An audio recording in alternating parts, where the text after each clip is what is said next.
Hi there, today I'm going to be showing you how to export a PNG image with a transparent background. So to do that, I'm going to go to the template gallery, and here I have several options to choose from. I can either use the e-commerce category, which gives me access to the pre-made templates, pack shots on a white or transparent background, depending on the product type. Or I can use a template called Basic, which is what I'm going to be using today. It gives you full access to all the available lighting setups for your exports. So I'm going to select that template.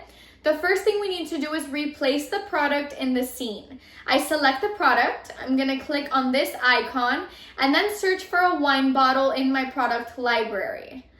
Okay, perfect. Now I'm going to scale it down a bit so it nicely fits into frame. You can also position it however you want, tilt it, rotate it, move it around, it's up to you. Here, we're going to just rotate it like this. Next, you can choose whether to export with or without shadow of your product. So to do that, you're going to click on the scene background, and in the bottom right corner, you'll see the shadow option. So you can toggle it on or off depending on the look that you're going for. Right below that, there's the option to activate a transparent background. This will give you a cutout render with no background at all.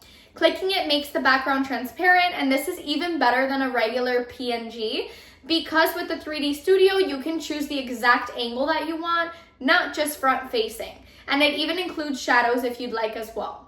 So another great feature of this basic template is that you can choose the lighting setup that you want for your product. So to do that, I go into the light section, and here I can pick the light that suits my needs. You can use the pack shot lighting presets, which are tailored to different product types. In my case, I've chosen a diffuse light, which looks great, but I can always tweak the light using the controls over on the right. I can rotate the light with turn.